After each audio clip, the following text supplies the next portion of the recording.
मैं दिल्ली हूँ।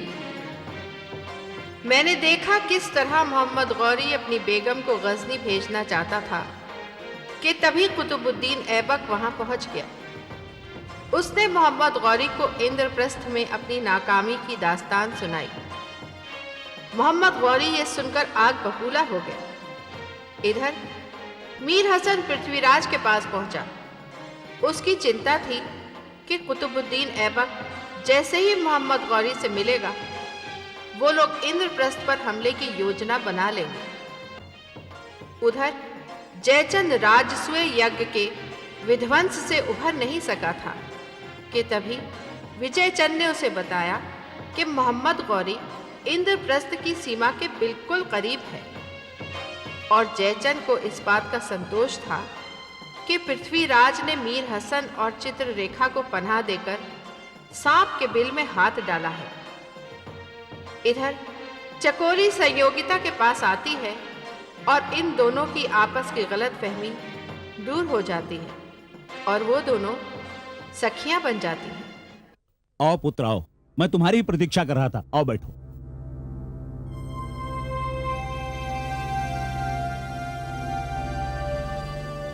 पिताजी, मैं ये कह रहा था कि अगर ये काम सारा हो जाता है तो उसके बाद हम।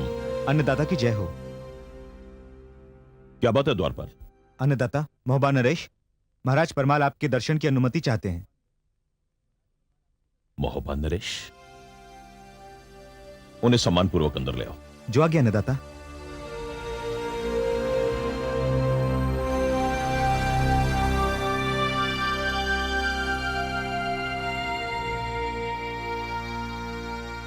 पिताजी, ये मोहबा नरेश। आइए महाराज।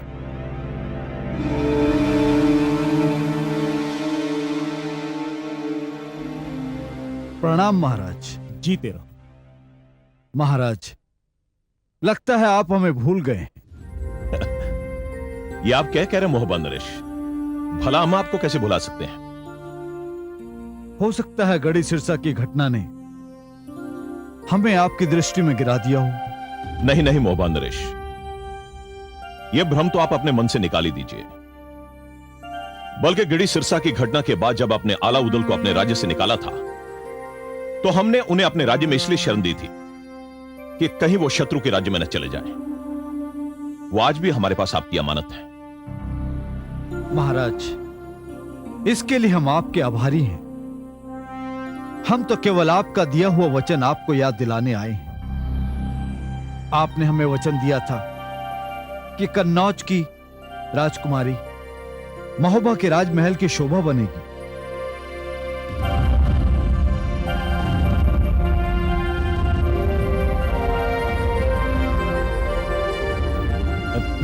हाँ पुत्र, हाँ, हमें अपना वचन अच्छी तरह याद है। नहीं नहीं मोहबा नरेश, भला वचन भी कोई भूलने वाली वस्तु है? हम अपने वचन का अवश्य पालन करेंगे। अभी आप थके मदे आए हैं, आप विश्राम कीजिए। इसके बाद इस भेंट को उत्सव में बदल दिया जाएगा।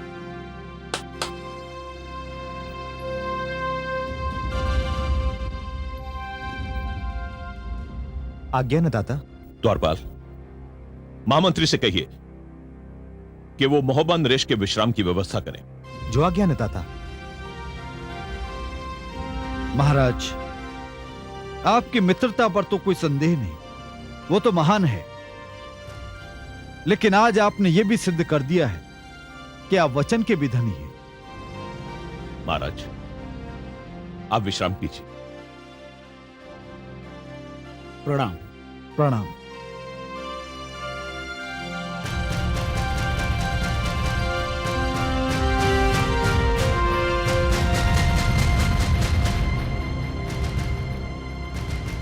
इसमें क्या संदेह है?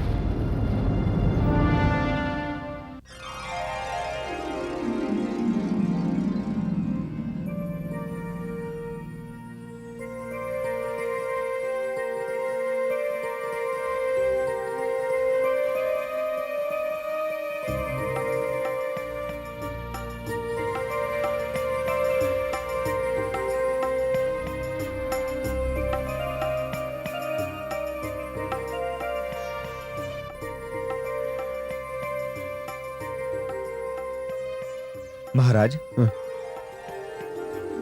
अरे चंदुबरदाई तुम कहो कैसे हो? मैं तो कुशल पूर्वक हूं महाराज, परंतु आप ये बताइए किन विचारों में खोए हुए थे आप?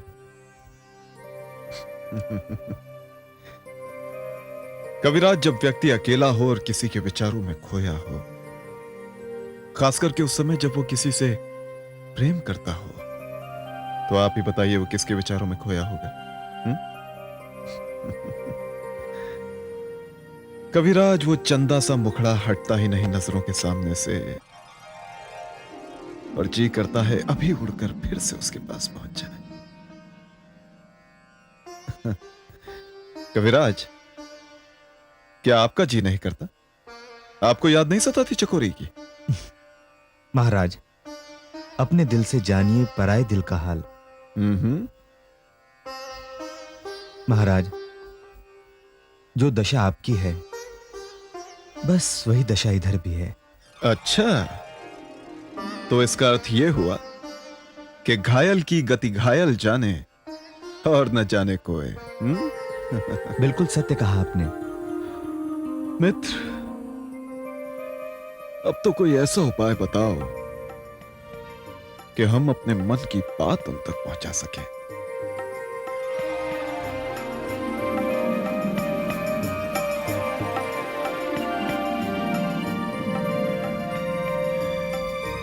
महाराज, ये तो किसी गुप्तचर का कबूतर लगता है। जरा देखो तो सही किसका संदेशा है। जी महाराज।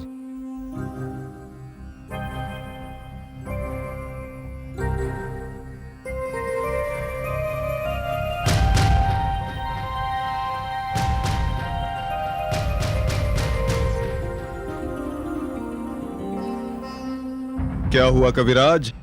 महाराज, ये तो कमाल हो गया। ये कबूतर महाराज तो कन्नौज से पधारे हैं। क्या, कन्नौज से? जी हाँ महाराज, और इसमें 2 पत्र हैं। एक चकोरी का प्रेम संदेश मेरे नाम, और दूसरा? दूसरा आपके लिए है महाराज, राजकुमारी संयोगिता के विषय में। अच्छा, ये लीजिए। कविराज, ये तो गुप्तचरी के इतिहास में पहली बार हुआ है कि कबूतर राजनीतिक संदेश लाने के बजाय प्रेम संदेश ला रहे हैं। देखें भाई क्या लिखा है। हाँ महाराज, राजकुमारी संयोगिता का आपसे अधिक समय तक दूर रहना कठिन लगता है। उनकी यह दशा देखकर मैं आपको पत्र लिख रही हूं। कृपया आप भी उन्हें पत्र लिखिए, जिससे उनके बेचैन मन को चैन मिले।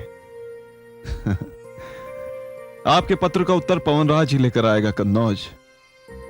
आपकी विश्वास पात्र चकोरी। सचमुच कविराज, चकोरी ने हम पर बहुत बड़ा उपकार किया है। हमारा मन बड़ा व्याकुल था कविराज।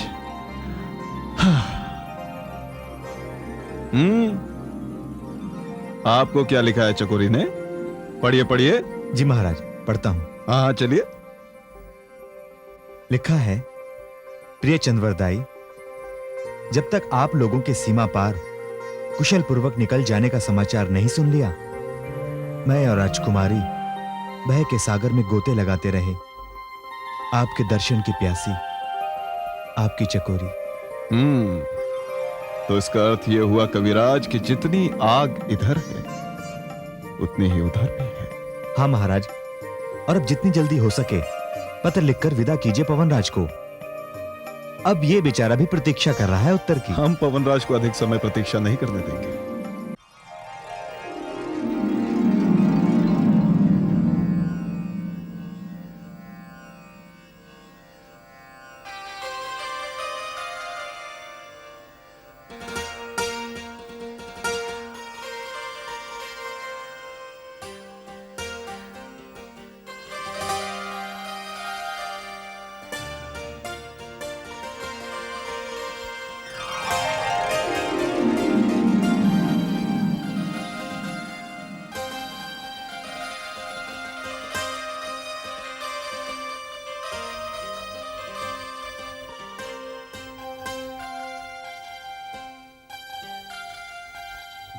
राजकुमारी, अरे चकोरी, संयोगिता, आप चारा तो मछलियों को खिला रही हैं, मगर आपका ध्यान कहीं और है। हाँ, सच कहा तुमने, हमारा ध्यान तो बस वही है। क्यों, तुम्हें ध्यान नहीं आता अपने प्रीतम का? आता है ना संयोगिता। झूठ। अगर तुम्हें ध्यान आता तो हमारी तरह तुम भी उनके ध्यान में होती, इस तरह ना चहकती। मेरा चहकना बिना कारण नहीं है संयोगिता। मैंने अपनी और आपकी ओर से अनंगपुर पत्र भिजवाया है। क्या? हाँ संयोगिता, और अब मैं उस पत्र के उत्तर की प्रतीक्षा कर रही हूँ। पर तुमने ये पत्र भिजवाया किस तरह? कबूतर द्वारा। उस कबूतर का नाम है पवनराज। आज से पहले वो गुप्तचरी के संदेशे लेकर जाया करता था और अब प्रेम का संदेशा लेकर गया है। पर चकोरी, तुम्हारा पवनराज उत्तर तो लाएगा ना? हाँ संयोगिता, अवश्य लाएगा। मुझे पूरा विश्वास है अपने पवनराज पर। वो देखो, आ गया।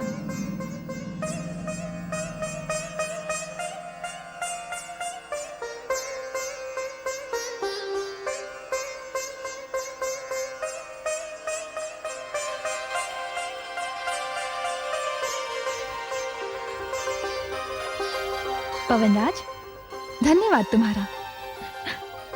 अब तुम जाकर विश्राम करो, बड़ी लंबी यात्रा से आए हो।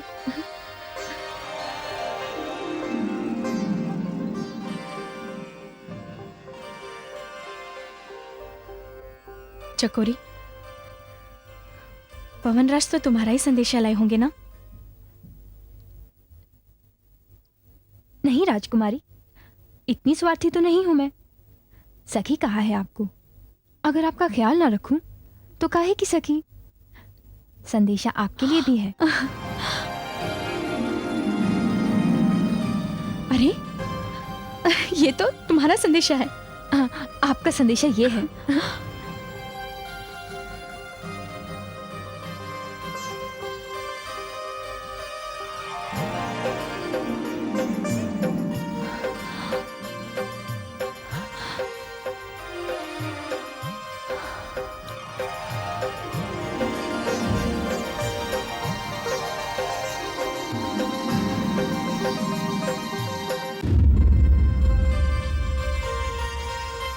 राजकुमारी,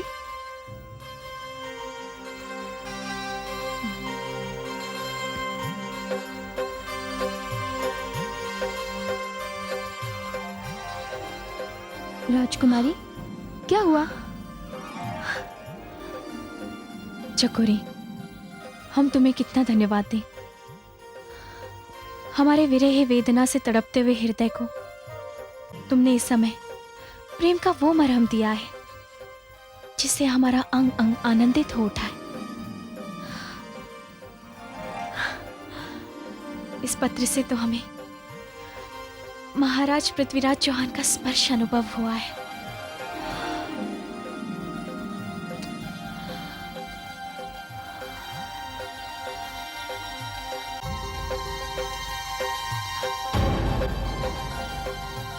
कौन है आप और बिना अनुमति अंदर कैसे आ गए? सुंदरी, तुम जो भी हो, मगर इस समय तुम महोबा नरेश महाराज परमाल का अपमान कर रही हो। किंतु बिना अनुमति राजकुमारी के कक्ष में? हमें बिना अनुमति इस कक्ष में आने का अधिकार राव श्री महाराज विजय चंद और जयचंद ने दिया है। महोबा नरेश, आपको यह नहीं भूलना चाहिए कि यह स्थान कोई राजकीय अतिथिशाला नहीं है। यह कन्नौज की राजकुमारी का कक्ष है। मगर राजकुमारी, हम एक दूसरे से अपरिचित भी तो नहीं हैं।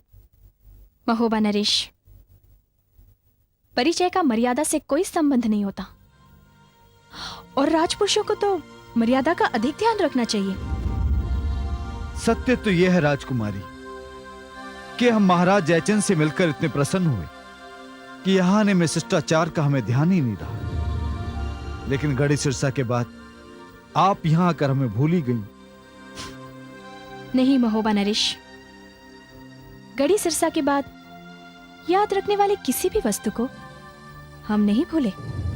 किंतु राजकुमारी, आपकी ओर से कोई भी ऐसा संदेशा नहीं मिला जिसमें महोबा नरेश, महोबा में ऐसी परंपरा होगी, लेकिन कन्नौज में ऐसी कोई परंपरा नहीं है कि राजकुमारी अपनी मर्यादा भूलकर किसी को भी किसी प्रकार का संदेश भेजे। और फिर आपके और हमारे बीच ऐसा कोई संबंध भी तो नहीं है। संबंध नहीं है तो हो जाएगा राजकुमारी। हम तो आपके दादाजी और पिताजी को उनका दिया हुआ वचन याद दिलाने आए थे, और अब तो उन्होंने अपने दिए हुए वचन पर स्वीकृति की मोहर भी लगा दी है। आप किस वचन की बात कर रहे हैं? वही वचन राजकुमारी जिसके कारण आप गढ़ी सिरसा आई थी, वही वचन जिसके कारण कन्नौज और महोबा एक अटूट रिश्ते में जुड़ने जा रहे हैं, आपके और हमारे विवाह का वचन।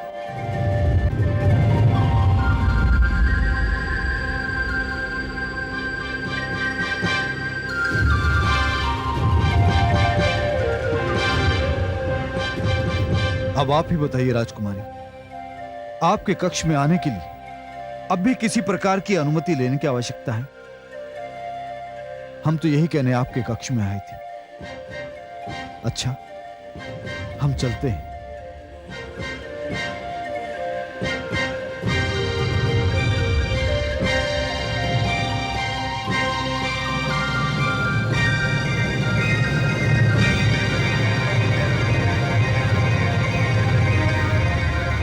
राजकुमारी, नहीं चकोरी, नहीं, ऐसा नहीं हो सकता। हम ऐसा नहीं होने देंगे। हम बिना रीढ़ के मानव के साथ संबंध की बात सुनना भी पाप समझते हैं। वो गढ़ी सिरसा जिसकी दुहाई महोबा नरेश दे रहे थे, वही तो हमारे और पृथ्वीराज के प्रेम ने जन्म लिया, और जिसे महोबा नरेश की कायरता ने अवसर दिया। महाराज पृथ्वीराज मन से, वचन से हमारे स्वामी हैं, हमारे पति हैं। राजकुमारी, ये काम मुश्किल तो नहीं, मगर आसान भी नहीं। मैं भगवान से प्रार्थना करूंगी, मगर महाराज जयचंद ने इस तरह बिना सोचे समझे महोबा नरेश को वचन कैसे दे दिया? चकोरी, महाराज जयचंद को अपना वचन तोड़ना होगा। हमारे जीते जी हमारी डोली महोबा नहीं जाएगी। ये तुम्हारी सखी का वचन है और एक क्षत्राणी का प्रण। हाँ,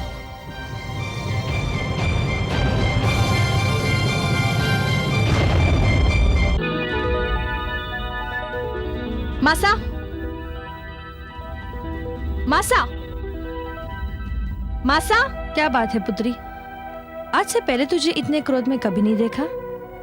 मासा, हम आपसे ये पूछने आए हैं कि क्या कन्नौज की राजकुमारी का मान सम्मान इस महल से उठ गया है? ये तो क्या कह रही है? ऐसा क्या हुआ है तेरे साथ पुत्री? क्या आप जानती हैं कि महोबा नरेश यहाँ पधारे हैं? हाँ, मैं जानती हूँ। तो फिर क्या आप ये जानती हैं कि वो एक निर्भीक और उदंड व्यक्ति की तरह बिना अनुमति हमारे कक्ष में आए थे? क्या? ये तो क्या कह रही है पुत्री? हाँ मासा, और पूछने पर उन्होंने बड़ी धृष्टता से हमें ये बताया कि ये अधिकार उन्हें स्वयं पिताजी और दादाजी ने दिया है। नहीं पुत्री, ये नहीं हो सकता, ये असंभव है। क्या तुम्हारे दादाजी और पिताजी कोई साधारण व्यक्ति है जो किसी को भी तुम्हारे कक्ष में प्रवेश करने की अनुमति देंगे? लेकिन मासा, ऐसा ही हुआ है, ऐसा ही किया है महोबा नरेश ने। हाँ, वो तो सारे शिष्टाचार को ताक पर रखकर हमें ये बताने आए थे कि पिताजी और दादाजी ने हमारे जीवन की बागडोर उनके हाथों में सौंपने का निर्णय कर लिया है। क्या? हाँ मासा, और यही सूचना देने वो हमारे कक्ष में आए थे। उन्होंने तो हमसे ये भी कहा कि वो कन्नौज पिताजी और दादाजी को उनका वचन याद दिलाने आए थे, और पिताजी ने उस वचन पर अपनी स्वीकृति की मोहर भी लगा दी। तुम्हारे पिताजी ने कोई भी वचन दिया हो पुत्री, लेकिन बिना अनुमति वो तुम्हारे कक्ष में प्रवेश नहीं कर सकते। और ऐसा करके उन्होंने कनौज राज्य की मर्यादा का उल्लंघन किया है। और इस शिष्टाचार को भंग करने के लिए हम स्वयं उनसे जवाब तलब करेंगे। मासा, आप कुछ भी करें, किंतु आप जानती हैं कि हमने अपनी जीवन डोर किसके साथ बांधी है। हमने तो अपनी ओर से उन्हें वचन भी दे दिया है। मासा, हम शतरानी हैं। अब ये जीवन उसी का हुआ जिसे हमने अपने हृदय में स्थान दिया है। और इस स्थान पर सांबर नरेश पृथ्वीराज चौहान विराजमान है। नहीं पुत्री नहीं, इस बात को तू अभी अपने मन में ही रख। क्या तू नहीं जानती कि यज्ञ विध्वंस के बाद तेरे पिताजी के सीने में कैसे प्रतिशोध की आग दहक रही है? अगर उन्हें पता चल गया कि उनकी पुत्री उनके शत्रु से प्रेम करती है, तो इस आग में तू भी जल सकती है पुत्री। मेरी बात मान, इस आग को शांत हो जाने दे। मैं स्वयं चल के तेरे पिताजी से बात करूंगी। उनके क्रोध की अग्नि कभी शांत नहीं होगी मासा। वो महोबा नरेश को दिए हुए वचन का पालन अवश्य करेंगे। यदि ऐसा करने की चेष्टा की गई तो याद रखना मासा, हम इस बात को झुठला देंगे कि मायके से लड़की की डोली उठती है और ससुराल से अर्थी। आपके चरणों की सौगंध मासा, हमारी डोली नहीं अर्थी उठेगी कनौज से। नहीं नहीं पुत्री, ऐसा ना के। मैं तुझे वचन देती हूँ कि तेरा विवाह महोबा नरेश से कभी नहीं होगा, कभी नहीं होगा पुत्री। मासा,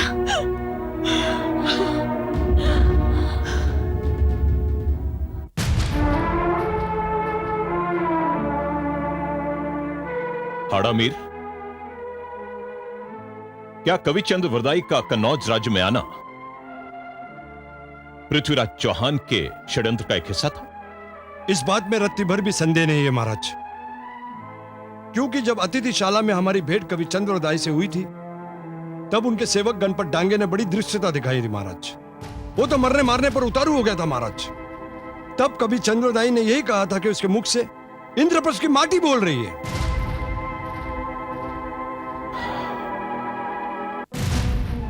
हाड़ामीर, अगर आप ये बात हमें उस समय बता देते तो हम उन दोनों को कन्नौज राज्य से बाहर नहीं जाने देते।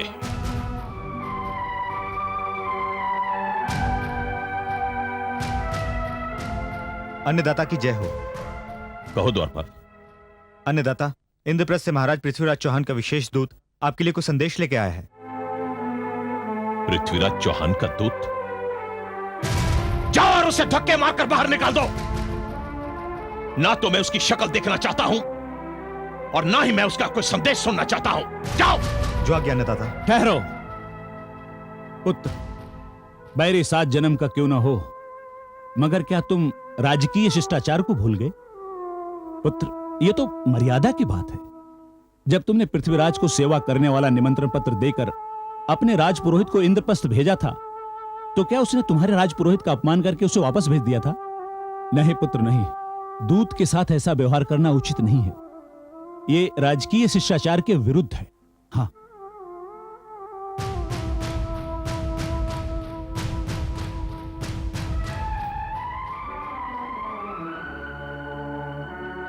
ठीक है, भेज दो उसे। जो आज्ञा अन्नदाता।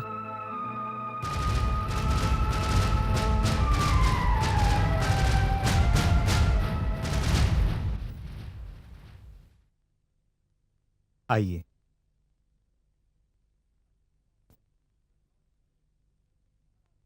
कन्नौज नरेश महाराज जयचंद की सेवा में इंद्रप्रस्थ के दूत का प्रणाम। कहो दूत। महाराज, मैं अपने स्वामी महाराज पृथ्वीराज चौहान की ओर से आपके लिए एक संदेश लाया हूं। और वो संदेश क्या है? यह तो मैं नहीं जानता महाराज, किंतु संदेश देते हुए महाराज पृथ्वीराज चौहान ने मुझे आपसे निवेदन करने के लिए कहा था। और वो निवेदन क्या है? महाराज, उन्होंने कहा था जब आप इस संदेश को पढ़ें तो थोड़ी देर के लिए आप भूल जाएं कि कन्नौज और इंद्रप्रस्थ में कोई पुरानी शत्रुता है। ओह, तो पुरानी शत्रुता भूलने की बात की है तुम्हारे महाराज ने। क्या वो नहीं जानते कि क्षत्रिय 27 जन्मों के बाद भी अपनी शत्रुता को नहीं भूलता?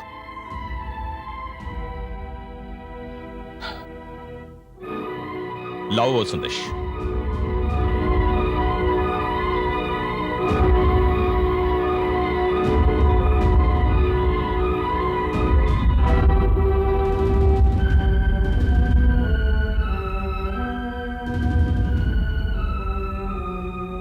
आदरणीय महाराज जयचंद, पृथ्वीराज चौहान का प्रणाम स्वीकार हो। हम एक दूसरे के शत्रु हैं, यह बात उतनी ही सत्य है जितना सत्य है आपका मुझसे आयु में बड़ा होना, पद से और प्रतिष्ठा में मुझसे अधिक श्रेष्ठ होना। जिस वंश के आप सूरमा हैं उसका अपना एक गौरवशाली अतीत है, और जिस वंश ने मुझे गोद लिया है उसका भी अपना एक गौरवशाली इतिहास है। और इतिहास इस बात का साक्षी है कि जब एक ही क्षेत्र के दो राजाओं में शत्रुता होती है, जब एक ही देश के दो राजा अपने अपने अधिकारों को लेकर युद्ध करते हैं, तो उससे सदा ही विद्रोहियों को लाभ होता है।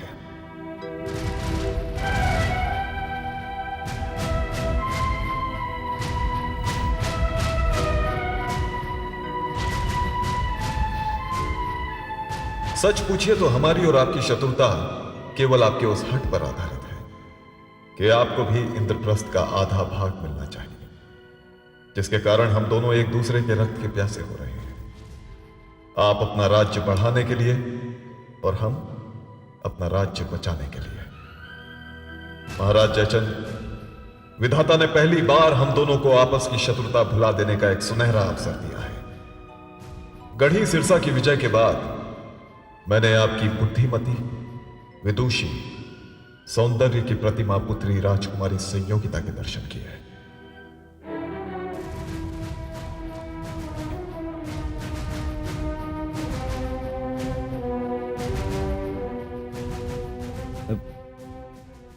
क्या लिखा है पुत्र? हम दोनों ने एक दूसरे को देखा। मैंने राजकुमारी संयोगिता को अपना हृदय दे दिया, और राजकुमारी संयोगिता के नैनों में भी मैंने अपने लिए भावुकता देखी।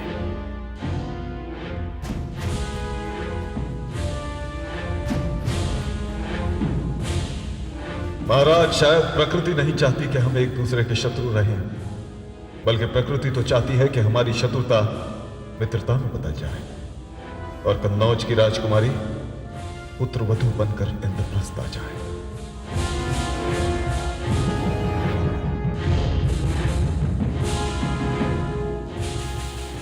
यदि दोनों राज्यों की धरती एक दूसरे के गले मिल जाए तो किसी भी विदेशी शक्ति को इस देश की ओर आंख उठाकर देखने का साहस ही नहीं हो सकता। इसलिए मैं सांभर नरेश पृथ्वीराज चौहान पूरी नम्रता के साथ आपसे राजकुमारी संयोगिता का हाथ मांगता हूं।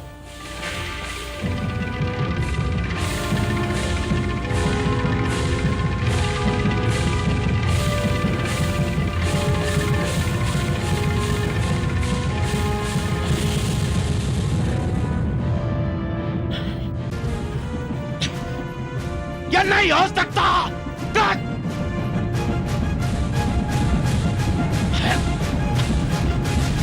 पुत्र, पुत्र, उस दुष्ट ने ऐसा क्या लिख दिया है पत्र में?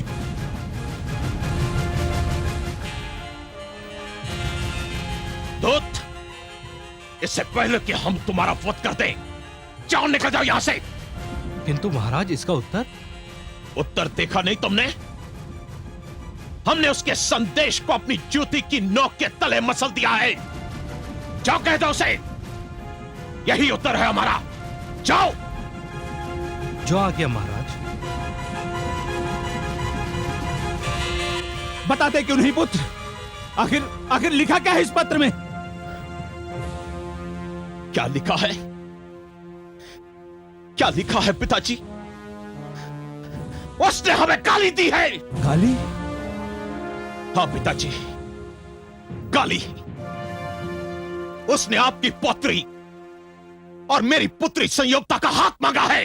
क्या?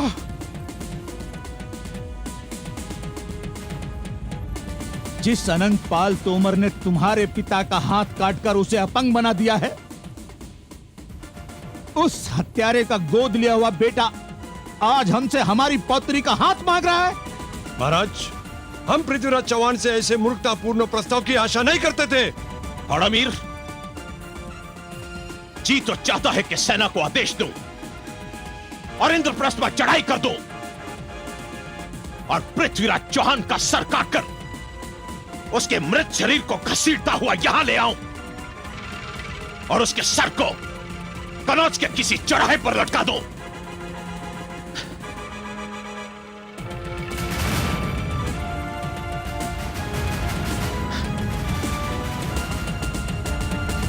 मेरी पुत्री का हाथ मांगता है। पृथ्वीराज, जिस हाथ से तूने यह खत लिखा है, मैं वो तेरा हाथ काटकर तेरे शरीर से अलग कर दूंगा। कनौज की राजकन्या तुझे कभी नहीं मिल सकती, कभी नहीं मिल सकती, कभी नहीं मिल सकती। हाँ!